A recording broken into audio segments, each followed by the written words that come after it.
Kumusta po kayo? Isang muling mapagpala at mabuting araw ang aking pinaparating sa bawat sa inyo. Thank you for studying with me the Word of God. It has been a busy day for us, oras na ito, sa araw na ito. But we are here, praise God, for the opportunity to share the Word of God once again. Atin pong pag-usapan sa dalawang magkasunod na Sabado, yung paksa na aking tinawag na The Lord is Good, Life is Tough, Why Evil Exists. At ito po yung part 1 ng two-part series na ating pag-aaralan, pag-uusapan sa dalawang linggong ito. Why is life difficult? Why is life tough? Bakit ang daming may sakit? Ang daming may problema? Bakit ang daming nagigipit sa pera? Bakit may patayan dito, may patayan doon? Bakit may krimen? Bakit ang mga inosenteng tao ay hindi naman dapat magdusa sa bilangguan, and yet bagamat wala silang kasalanang ginawa, they are suffering for years inside a prison hall? Bakit po kaya may mga bata na ina-abuse physically and even sexually? Bakit po kaya napakalaki ng pagitan ng mayaman sa mahirap? At bakit yata tila ang mga mayaman ay patuloy na magiging mayaman at ang mahirap ay patuloy na nagdudusa? Bakit kaya ang ibang tao ay kumakain ng beef, pero ang iba kumakain lang po ng beans and rice? Mga katanungan na marahil po ay itinatanong din ng ilan sa atin. Life is tough, why evil exists? At ang tanungan ng iba, mabuti ba ang Diyos?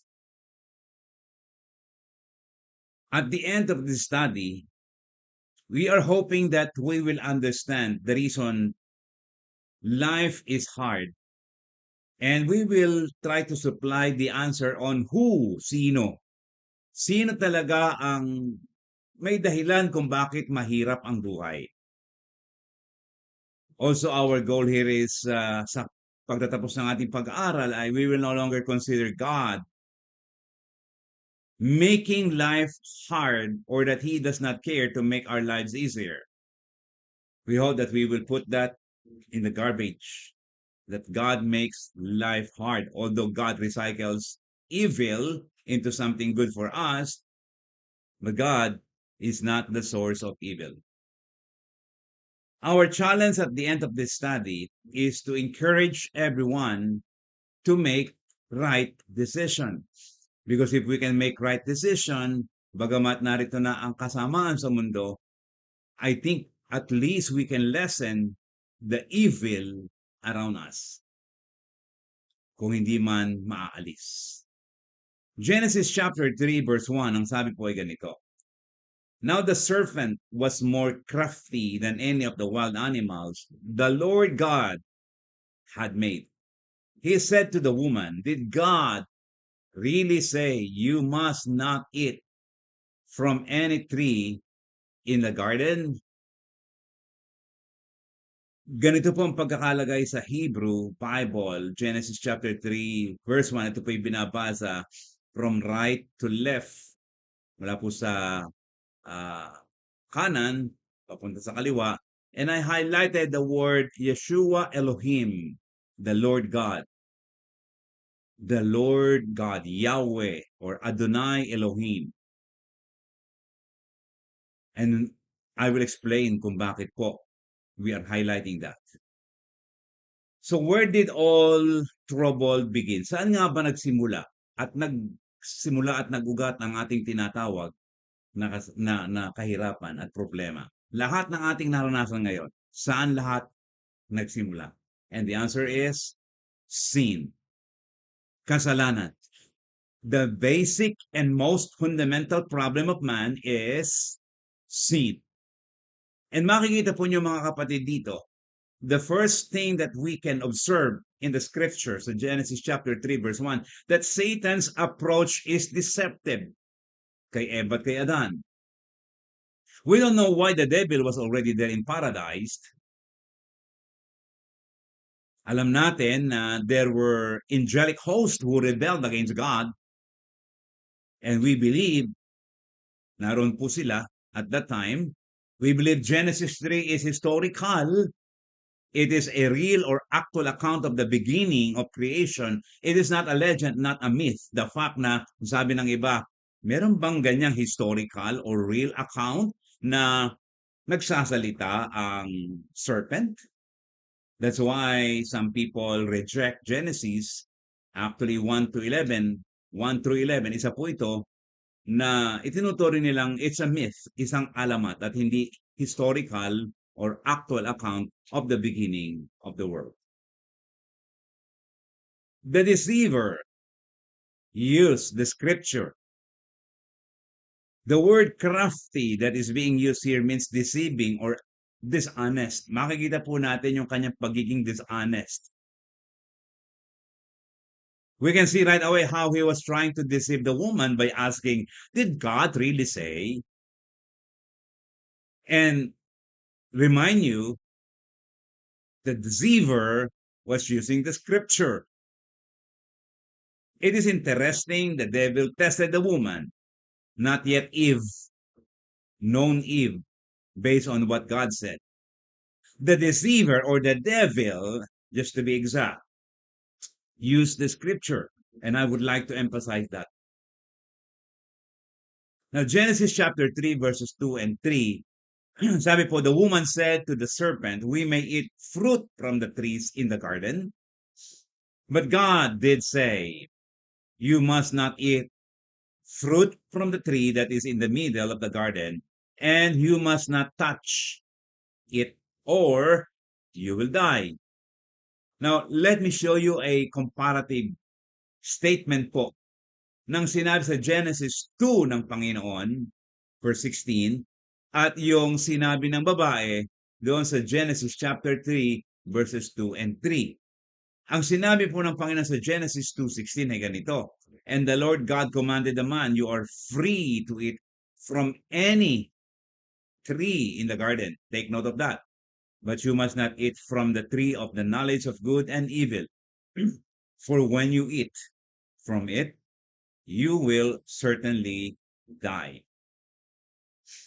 Ang sabi naman po ng Genesis 3, verses 2 and 3, from the mouth of the woman, she said to the serpent, we may eat from the trees in the garden. Nagkaroon na po ng pagbabago.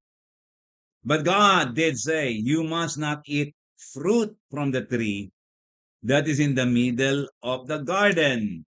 Nagkaroon na naman ng pagbabago. And you must not touch it, or you will die. Hindi na kagaya ng sinabi sa Genesis chapter 2. You will certainly die. Nakita po nyo nagkaroon ng pagbabago. That's why we put them together. So you can see how it changed from what God said to what the woman said.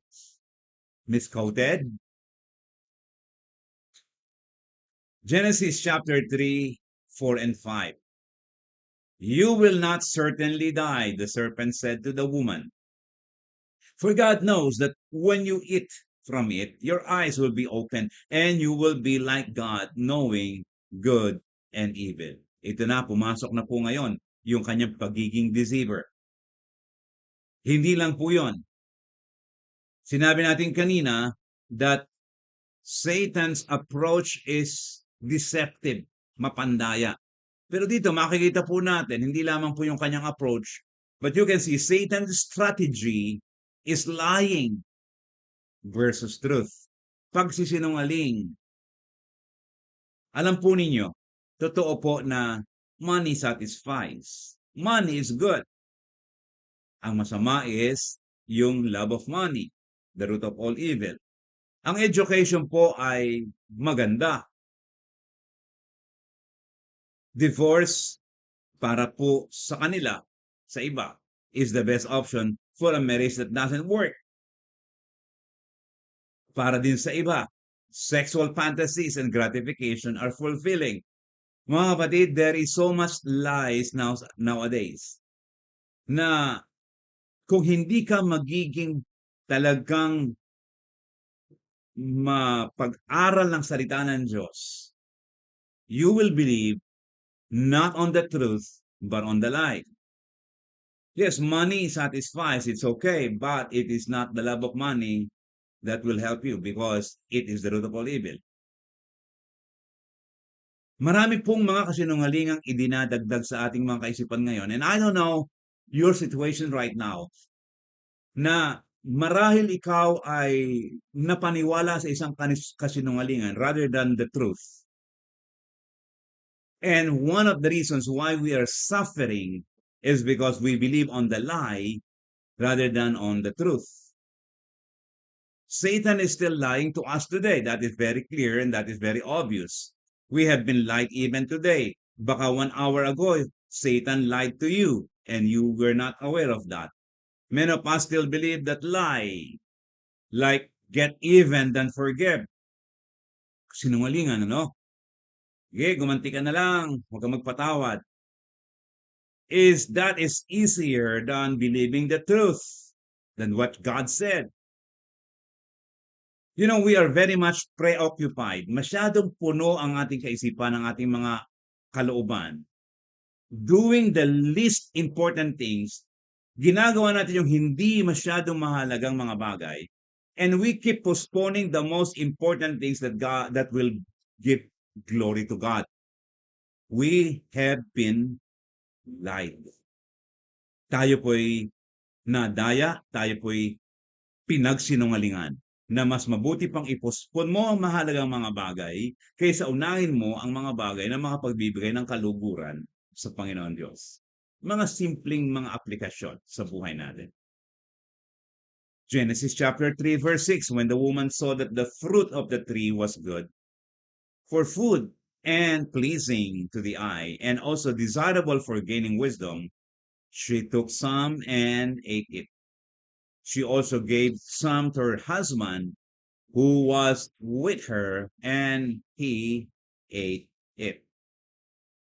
Another thing that we can learn, where did trouble begin, is the fact that Satan's goal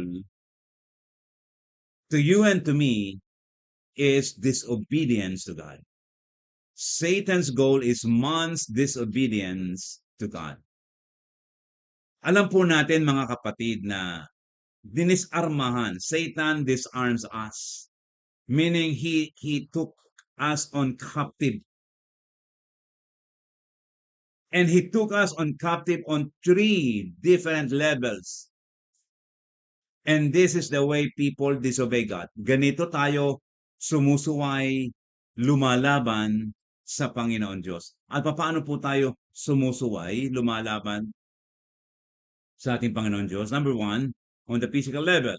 Nakita po natin sa talatang binasa natin. Sa chapter 3, verse 6. The fruit was good to eat. That's the lust of the flesh. Pita ng laman. At ganyan tayo dinidisarmahan ni Satanas. Because his goal is for us to disobey God. Ating sawayin ang Diyos sa kanyang mga inanais. Pangalawang level, na kung saan tayo dinidisarmahan ni Satanas at tayo ay sinisila o sinisilo, is the emotional level. Hindi lang physical level, kundi the emotional level. It looked beautiful to the woman. Kung kanina, the physical level is that is the lust of the flesh. Ngayon naman, makikita natin yung the lust of the eyes. At ganito po talaga nagkakaroon ng mga pagsubok, tukso, dumarating sa buhay natin. The lust of the flesh, the lust of the eyes. Pero meron pa rin pong tinatawag na the spiritual level. Ang sabi po sa ating binasa, it would make her wise. It would make you wise. And sa ating pong pinag-uusapan, yan po ay the pride of life. So yun po yung tatlong level. Yung physical level, which is the lust of the flesh. Yung pong emotional level, which is the lust of the eyes. And yung pong tinatawag na spiritual level, which is the pride of life. Genesis chapter 3, verse 7, then the eyes of both of them were opened, and they realized they were naked. So they sewed fig leaves together and make coverings for themselves.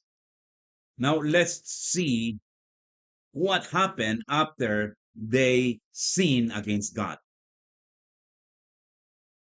After they committed the lust of the flesh, the lust of the eyes, and the pride of life, after they gave in to the temptations, ano po nangyari? Well, of course, there are consequences. Ano po ang consequence or consequences ng disobedience? Well, nariyan tinatawag nating guilt and shame, which is spiritual issue. I was wrong and good for nothing. Yan ang ating naramdaman kapag tayo ay nakaranas na ng mga kasalanan at ginawa natin yung mga bagay na mali at laban sa Diyos. Nagkakaroon tayo ng identity issue. I was wrong and good for nothing. And also, we also experience yung mga idea na I am unacceptable and nobody likes me. In a sense, nagkakaroon po tayo ng mga social issue. So merong spiritual issue, identity issue, at merong social issue when we disobey God. Yan po yung consequences ng ating pagsaway sa ating Panginoon Diyos. It makes life terrible. It makes life difficult. It makes life tough. Genesis chapter 3, verse 8, then the man and his wife heard the sound of the Lord God as he was walking in the garden in the cool of the day. And they hid from the Lord God, Yahweh Elohim or Adonai Elohim, among the trees of the garden. Verse 9, but the Lord God called to the man,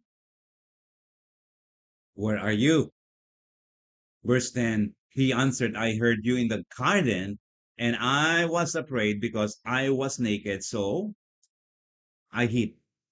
Nagtago ako. Ano po ang consequence? Isa sa mga maliwanag na bunga ng ating pagsaway sa Diyos, fear. Fear. Pagkatakot. Before the fall, both the man and the woman were expecting God's appearance in the garden.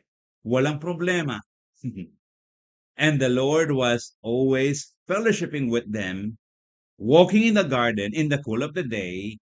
And then after they sin against Lord God, matapos silang magkasala kay Adonai Elohim, and it is written, Yahweh Elohim, sila po mga kapatid ay nagtago. Natakot at nagtago.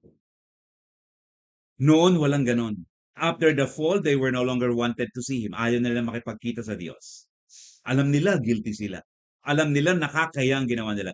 This is the problem when we keep disobeying God. When we disobey God, we don't prioritize His will. We don't seek Him. We don't approach Him. We kinda don't want to see Him and be intimate with Him. Ayaw natin maging malapit sa Kanya. When we feel this way, you know what, kapatid? Kailangan nating bumalik and we need to reset our priorities back to God. Ibalik ang ating prioridad paglapit sa Diyos. God wants us to check our priorities and do something about it. God loves you and He wants you to go back to Him.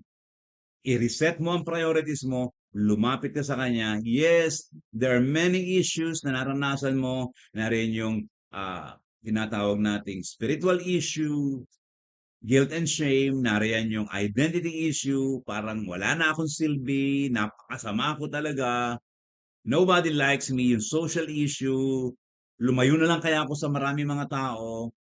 Well, we need to go back and reset our priorities back to God. Mabigat po kapag tayo nagkasala laban sa Diyos. There are always consequences. There are always sorrows. Chapter 3, verses 11 hanggang 13 in Genesis, and when And he said, "Who told you that you were naked? Have you eaten from the tree that I commanded you not to eat from?" The man said, "The woman you put here with me, she gave me some fruit from the tree, and I ate it." Then the Lord God said to the woman, "What is this you have done?" The woman said, "The serpent deceived me, and I ate." What else is happening? When we disobey God, what are the consequences? Another consequence is we are shifting the blame to others. Lagi nating ginagawa na sisihin ng iba sa lahat ng ating mga pagkakamali. Turuan system. Lahat po ng mga tao o karamihan, let me put that way, karamihan po sa ating lipunan, sa ating pamilya, sa ating barangay, ang lagi nating nakikita, may problema ang iba, wala akong problema. Siya ang problema, hindi ako. Shifting the blame to others. Disobedience is always causing trouble. It is always causing problem in any relationship. Wala pong nabubuhay sa kasalanan at may itinatagong mga kasalanan na magiging maganda ang relasyon. Maaaring sa umpisa pero sa dakong huli, ito'y mawawasak. When we do wrong, it is our tendency to find fault on others that look at our own fault. Tingnan ko nga kung wala kang kapintasan. Ang lagi nating tendency as human being is to look on the fault of others before we look at our own fault and admit our own fault. Lahat naman po tayo ay may problema. We always see how irritating other people are. Nakakagalit ang ibang tao. But we don't see how impatient we are. Nakakagalit ang ibang tao. Nakakainis ang ibang mga tao. Pero yung ating parte, yung ating banda, hindi natin makita. Brad or sis, baka wala ka lang katyagaan. Nawawala ang pasensya mo. Lagi natin nakikita kung gaano ka-impulsive ang ibang tao. But we don't see how unfriendly we are. Siya naman napaka-tactless, kung anong gusto sabihin, sasabihin. Wala siyang pagdadahan-dahan. Pero minsan, hindi naman natin nakita yung ating pagiging unfriendly and antisocial. Lagi nating ipinapasa kapag may problema ang relasyon, kapag may pagsuway, kapag may paglaban sa Diyos, ang laging malimit na nangyayari, kasi naman kung sana lamang siya. Instead of seeing our fault and weaknesses and repenting of our weaknesses, gumugulo at nagkakaroon ng digmaan sa pagitan ng dalawang tao dahilan sa ating nakikita ay ang kamalian ng iba, hindi ang ating mga kahinaan at mga kamalian. Chapter 3, verse 17. To Adam he said, "Because you listened to your wife and ate fruit from the tree about which I commanded you, you must not eat from it. Cursed is the ground because of you. Through painful toil, you will eat food from it all the days of your life." Verses 18 and 19 of Genesis chapter 3, it will produce thorns and thistles for you, and you will eat the plants of the field. By the sweat of your brow, you will eat your food until you return to the ground, since from it you were taken. For dust you are, and dust you will return. Ano pa po ang bunga ng ating mga pagsubay sa Diyos? Hardship or difficulty.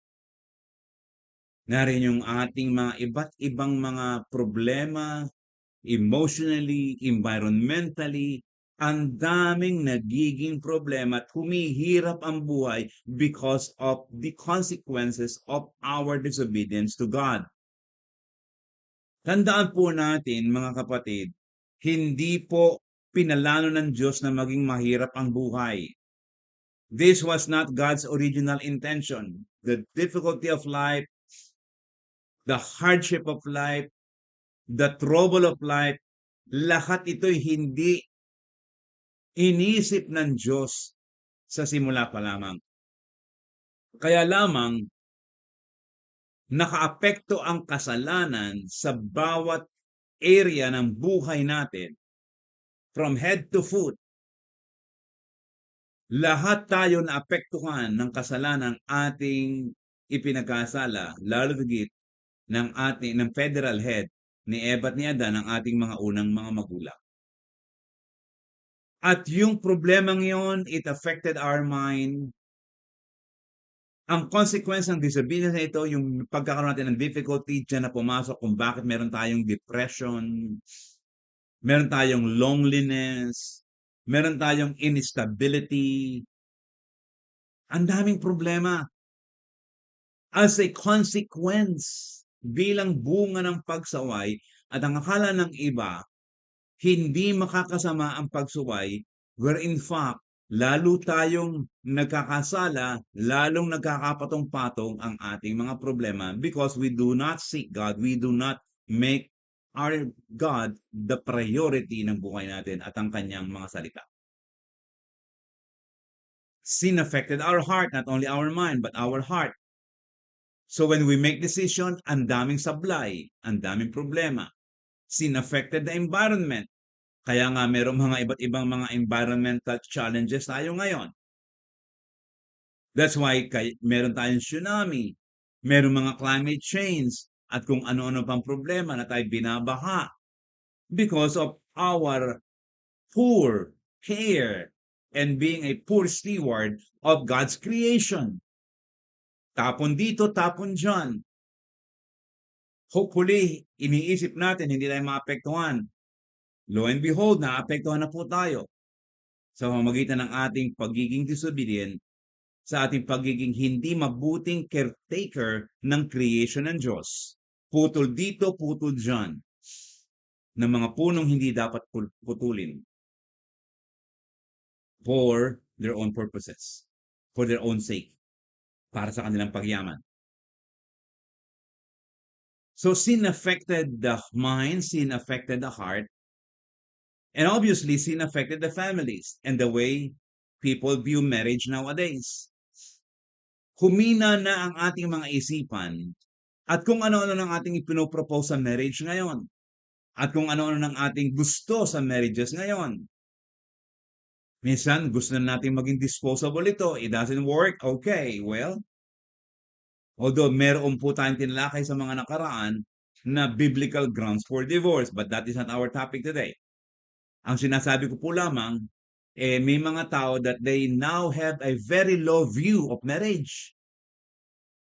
Samantalang hindi ganun tingin ng Diyos sa tinatawag nating marriage. No wonder mga kapatid, life is tough, difficult, life is troublesome, walang kapayapaan, mahirap ang buhay. Chapter 3, verse 23, so the Lord God banished him from the Garden of Eden to work the ground from which he had been taken. Banish. The Lord God. Ang pagbasa is the Adonai Elohim. Ang pagkakasulat is Yahweh Elohim. And I will make more comments on that sa susunod po about the Lord God, the Yahweh, the Adonai Elohim. Next time po, I will talk about that. But let's see dito po sa chapter 3, verse 23, the Lord God banished him from the Garden of Eden. Nawalan siya ng trabaho. Dati libre ang bahay. Dati libre ang pagkain. Dati libre ang lahat. Walang problema sa pera, walang problema sa pagkain, walang problema sa tubig. Talagang meron pang mga batis doon. Walang problema. Walang problema kung saan titira. Walang financial problem. Walang iniisip na mga inflation.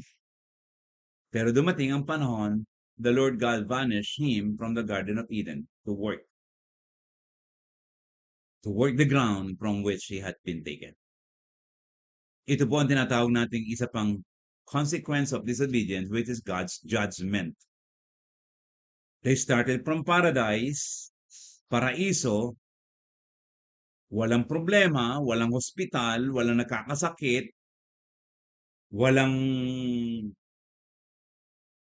problema kung ano ang kakainin, walang nagbabangko at hindi kailangan ng bangko kasi wala namang magnanakaw sa paraiso, walang financial problem, walang inflation, for everything was provided to God, by God to them sa Garden of Eden. Kaya lang they were banished. Sayang, kasi sana wala silang problema sa eskwelahang papasukan ng mga anak nila. Walang university na nangangailangan, sapagkat meron na ang Diyos na ipo-provide ng mga teacher. And He will be the teacher. Sayang na walang lahat ng mga privileges nito simply because of the disobedience. As the consequence of their disobedience, nagkaroon ng God's judgment. They were banished from the Garden of Eden to work the ground. No need for housing. Wala ng problema sana, but because of the wrong choices they made ni Eva at ni Adan, now they need to be banished. They need to be removed from paradise to be sent to a place like prison, parang bilagguan. And that is God's judgment. The judgment of God as a consequence of their sin. Chapter 3, verse 21, the Lord God made garments of skin for Adam and his wife and clothed them. So let's just have a short review ng ating pinag-usapan. Bakit nga po ba mahirap ang buhay? Sino nga ba talaga ang may dahilan kung bakit ang tao ay naghihirap ngayon? Bakit ang daming problema? Bakit nagkakasakit? Bakit ang hirap ng buhay? Bakit ang taas ng mga pilihin? Tandaan po natin mga kapatid, where did all trouble begin? Sin. The fundamental problem of man is sin. And man, yung ating unang mga magulang, they submitted to temptation. They gave in to temptation. So nakita natin ngayon sa ating pag-aaral, Satan's approach is deceptive. Satan's strategy is lying versus truth. Satan's goal is man's disobedience to God. At ano po ang mga naging consequences of sin? Nariyan po yung guilt and shame, yung fear, blaming other people, hardship or difficulty, and God's judgment. May solusyon po ba sa ating mga pagsaway na ito?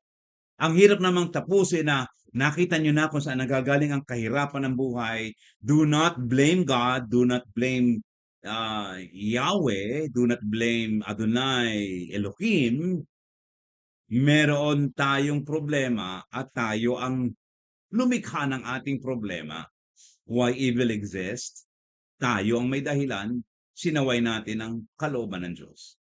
Ano ang solusyon sa pagsubay? Ito po. Grace. Here's the key.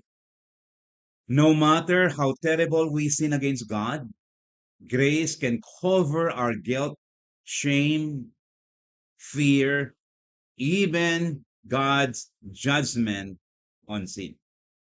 Matthew chapter 5 verse 8. Ang sabi po doon, God blesses those who are poor and realize their need for Him, for the kingdom of heaven is theirs. Isa lang ba kaya ang ating kinakailangan? Magpakumbaba tayo. Bumalik tayo sa Diyos. Let us make God the center of our lives. His grace is more than your sin and my sin, my ugly past and your ugly past. There is no sin that God cannot forgive. Yes, hindi na natin maaalis ang mga consequences of sin. We will just be waiting on our new heaven and earth, the new heaven and the new earth, na kung saan i-restore ng Diyos ang lahat. But right now, we can experience the salvation that we can have because of the grace of God. Romans 5:17, for if by the trespass of the one man death reigned through that one man, how much more will those who receive God's abundant provision of grace and of the gift of righteousness reign in life through the one man, Jesus Christ. Oo, naghari ang kamatayan dahil sa isang pagsuway ng isang tao. That was Adam. Gayunpaman, ibinabalik ng Diyos ang higit pa yung gift of righteousness through the one man, Jesus Christ. Alam po niyo ang sinabi ng Genesis 1:31? At the start of life, at the start ng paglalang ng Diyos, Genesis 1:31, this is God's declaration, this is God's pronouncement about creation. God saw all that he had made, and it was very good. And there was evening, and there was morning, the sixth day. Let me tell you this, mga kapatid. God created the world with neither moral evil nor natural evil. Walang moral evil, walang nag-iisip ng masama. Nung lalangin ng Diyos ang sanlibutan, walang may kakayanan o walang nag-iisip ng masama. At walang mga natural evil, kagaya ng mga disaster na ating narinig ngayon, kagaya ng mga climate change ngayon. Walang moral evil, walang natural evil when God created the world. But He did create free will beings for whom moral evil was a possibility. Here is the extent of God's responsibility for evil. God is responsible for its possibility, but not its actuality because of free will. Ang nagdi-decide kung anong gagawin niya at didesisyonan niya ay ang tao, hindi ang Diyos. Yes, there was a possibility for evil, but we cannot blame God for the actuality of evil. Dapat po maging maliwanag yan, lalo tigit as we discuss some other issues next time.